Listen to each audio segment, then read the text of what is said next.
Hello and welcome to History Through Question. Under which we will discuss major approaches to the history of modern India.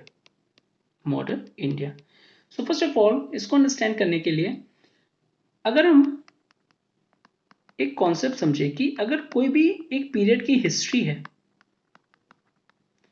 और जब उस period की history को हम discuss करेंगे तो ये जो डिस्कशन होगा ये प्रोवाइड करेगा वैरायटी ऑफ आइडियाज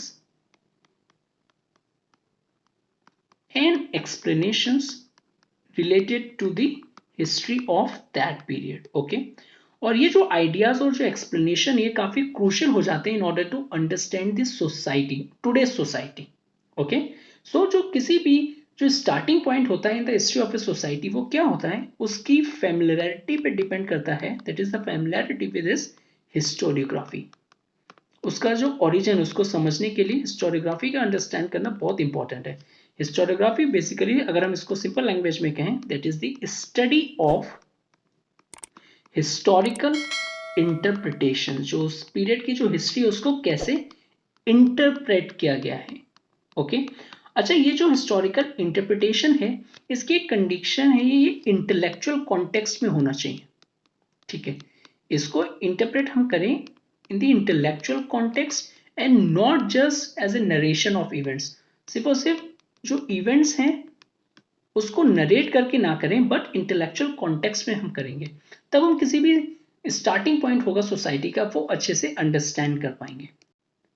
सो जो मॉडर्न हिस्ट्री ऑफ इंडिया है उसको कन्वीनियंस के अंडरस्टैंड करने के लिए हमने उसको ब्रॉडली 4 अप्रोचेस में डिवाइड किया है. फर्स्ट इज कॉलोनियल और उसको इंपीरियलिस्ट भी कहते हैं. दैट इज हिस्ट्री को इंटरप्रेट करना in the context of colonial or imperialist ideology. Okay, next is nationalist,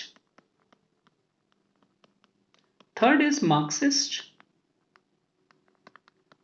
and the fourth is subaltern, that is the bottom down approach as against the top down approach. Now ये जो सारी approaches हैं इनके अपने own distinct characteristics हैं along with various modes हैं in order to interpret the same. Okay, सिर्फ और सिर्फ ये 4 अप्रोचेस नहीं है, उसके अलावा भी अलग अप्रोचेस हैं, सच एज कम्युनिस्ट अप्रोच है, कैम्ब्रिज अप्रोच है, ओके ना, liberal and new liberal approach है. सो ये हिस्ट्री को अपने जो उनके अप्रोचेस का एसेंस है उसके अकॉर्डिंग इंटरप्रेट करते हैं. Okay, so they differ from each other. ठीक है, ऑल्दो सम एलिमेंट्स हैं जो कॉमन हैं but most of the times ये डिफर करते हैं अपनी अलग अलग जो भी अप्रोचेस हैं उनसे. ओके, नाउ सारी के सारे अगर हम अप्रोचेस को देखें वो इन्फ्लुएंस करते हैं historical writing on modern India. Okay, so इसमें हम फर्स्ट करेंगे that is the colonial approach और द इंपीरियलिस्ट अप्रोच और हिस्टोरियोग्राफी. नाउ ये जो कॉलोनियल अप्रोच है ये मेजर पार्ट था इन दी 19th सेंचुरी का. Okay, that is a colonial school और इस स्कूल ने ऑक्युपाइड करी थी high position in India during the time 19th century. Now ये जो टर्म कॉलोनियल अप्रोच है इसको 2 सेंस में यूज किया जाता है. ओके, 2 सेंस में यूज किया जाता है. जो फर्स्ट सेंस है वो रिलेट करता है the history of colonial countries. ठीक है, अगर हम इंडिया की बात करें तो हिस्ट्री ऑफ कॉलोनियल कंट्रीज में क्या आ जाएगा, हिस्ट्री ऑफ इंडिया. तो फर्स्ट तो ये आ गया कॉलोनियल अप्रोच में. सेकंड आ गया it refers to the works which were influenced by the colonial ideology of the dominions. That is जो वर्क है वो कैसे इन्फ्लुएंस किए गए हैं by the colonial ideology of the dominions. Work को कैसे इन्फ्लुएंस किया गया है by the colonial ideology of the dominions और डोमिनेशन. ओके, सो अगर ये जो सेकंड सेंस है इसको हम देखें, सो जो मोस्ट हिस्टोरियंस जो आज लिखते हैं it's right about the colonial historiography in that sense. That is the second sense, that is the works which were influenced by the colonial ideology of the dominations. Okay, so अगर हम देखें जो practice of writing है about the colonial countries by the colonial officials वो किससे related है? It was related with the desire for the dominations and the justifications of the colonial rules. वो लिखते ही इसी के लिए थे, और ये जो बेसिकली जो मेजर स्कूल है इसका मेन एम क्या रहता था कि डिजायर फॉर डोमिनेशन, कि ज्यादा से ज्यादा जो मदर कंट्री है उसका डोमिनेशन और उसका जस्टिफिकेशन हो of the colonial rule, means वो किसी ना किसी तरीके से जस्टिफाई कर पाए इन दी वर्ल्ड आइज, ऐसा ना रहे कि वो एक्सप्लॉइट कर रहे हैं कॉलोनीज का, ऑल्दो वो जो रियल मोटिव था उनका वही होता था, पर वो एज ए पोर्ट्रे करते थे और अपने आप को जस्टिफाई करना चाहते थे कि जब वो किसी को कॉलोनी बनाते थे। ठीक है, अगर हम इंडिया के केस में देखें तो यही प्रॉपर तरीके से उसका मैकेनिज्म को फिट होती है। Hence in most such historical works वो क्रिटिसाइज करते थे, अब जब उनको डोमिनेशन करना है और जस्टिफाई करना है अपना कॉलोनियल रूल को, तो वो कैसे कर सकते हैं? तो मोस्ट इजिएस्ट वे क्या था कि क्रिटिसाइज करना। वो क्रिटिसिज्म करते थे किसका? इंडिजीनियस सोसाइटी एंड कल्चर, जो भी जहां की वो कॉलोनी बनाते थे। तो हम इंडिया की बात कर रहे हैं तो वो इंडिया क्या यहाँ पे क्रिटिसिज्म करेंगे? इंडिजीनियस सोसाइटी का, इंडिजीनियस सोसाइटी का एंड उसका जो कल्चर है। ठीक है, तो थोड़ा सा अगर हम एग्जाम्पल देखें तो वो हमसे क्या कहते थे कि जो इंडियंस हैं they are always govern by the, means वो किंग और बेसिकली मोनार्क से जो उनको हाई हैंडेड रखते थे। ठीक है, तो हमेशा उनकी ये मींस टेंडेंसी रही है इंडियंस जो पॉपुलेशन है कि कोई ना कोई उन पे रूल करे, दैट इज वाई वो इस तरीके से अपने आप को जस्टिफाई करते थे। ओके, साइमल्टेनियसली वो क्रिटिसाइज करते थे जो इंडिजिनियस सोसाइटी होता था, culture, eight the same times वो दूसरी तरीके से अपने आप को कैसे जस्टिफाई करते थे? वो प्रेज करते थे। अब वो प्रेज क्या करेंगे? प्रेज करेंगे अपना western culture and values, western culture and values. ठीक है, और ग्लोरीफाई करते थे for the individuals so that वो can easily establish the colonial empires.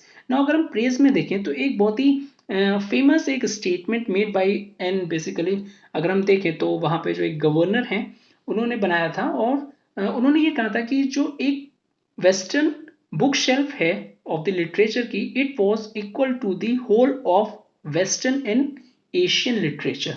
Okay, तो इस तरीके से वो अपने आप को प्रेस करते थे for the western culture and values, और वो ग्लोरीफाई करते थे अपना इंडिविजुअल्स की ताकि वो इजिली स्टैब्लिश कर पाए colonial empires in the various colonies. So ये जो हिस्ट्रीज हैं ऑफ द इंडियन वो they was written by the various historians, इसमें से कुछ प्रोमिनेंट हैं, that is the James Mill, second is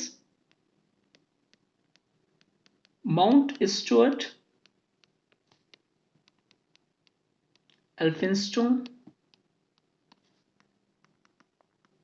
Vincent Smith and so on and so forth, काफी ज्यादा है। Okay, and many others. और ये एग्जाम्पल किसका है? Examples of the colonial historiography. Now although एक हमने देख लिया कि क्या आइडियोलॉजी होती थी इनकी कॉलोनियल अप्रोच की, but there are certain distinct characteristics भी हैं, ओके, जो कि कॉमन होते थे in the most of the works. Okay, जो हिस्टोरियंस इस कॉलोनियल अप्रोच को अपने लिटरेचर और बेसिकली अपने उसको राइट करता था, तो उसमें सम कॉमन कैरेक्टरिस्टिक्स होते थे। अब वो कॉमन कैरेक्टरिस्टिक कौन कौन से हैं? First of all orientalist. No, इसको हमने डिटेल में किया है, what do you mean by the orientalist, एक डेडिकेटेड लेक्चर है। If you not watches please go and watches, you can understand, आपको होलिस्टिकली पता चल जाएगा कि ओरिएंटलिस्ट ये क्या आइडियोलॉजी है। सो वो ओरिएंटलिस्ट रिप्रेजेंटेशन करते थे इंडिया का, orientalist representations of India. Second is जो ओपिनियन था दैट जो British brought unity to India. तो ये जो हिस्टोरियंस जो राइट करते थे तो वो ऐसा लिखते थे कि जो हमारे जो ब्रिटिश आए हैं अपने आप को जस्टिफाई करने के लिए ब्रिटिश ने इंडियंस को यूनाइट किया गया है, बट ये इंटेंशनल नहीं था, ये एक्सीडेंटल था। ओके, अब ये कैसे एक्सीडेंटल था? लुक, वो जब उन्होंने हमें कॉलोनी बनाया तो they try to extract from each and every nook of the our countries, जो हमारी इंडिया थी वहां से वो नेचुरल मटेरियल्स को एक्सट्रैक्ट कर रहे थे। तो उसके लिए उनको क्या करना था कि प्रॉपर यूटिलाइजेशन हो जाए, प्रॉपर ट्रांसपोर्टेशन के लिए उन्होंने रेलवे लाइंस को बिछाया और वेरियस अदर इंफ्रास्ट्रक्चर को डेवलप किया सो दैट वो इजिली एक्सट्रैक्ट कर पाए नेचुरल रिसोर्सेज और वहां पे भेज पाए अपना industry made good. Okay, industry made goods को वो वहां पे पहुंचा पाए ताकि उनका प्रॉफिट ज्यादा से ज्यादा हो। अब ये जब लिंकेज हो गई और बेसिकली जो रेलवे लाइन से क्या हुआ, जो एक प्लेस का जो बंदा था अब वो बी प्लेस तक इजिली ट्रेवल कर सकता था। सो ड्यू टू विच ये इंटीग्रिटी हुआ, बेसिकली यूनिटी बनी। Okay, but it was an intentional, it was not intentional but accidental. Okay, so ये एक्सीडेंटल है, it was not intentional. So ये जो उनका ओपिनियन था कि British brought unity to India, it was an flawed concept. Okay, third जो है the notions of social डॉर्विनिज्म।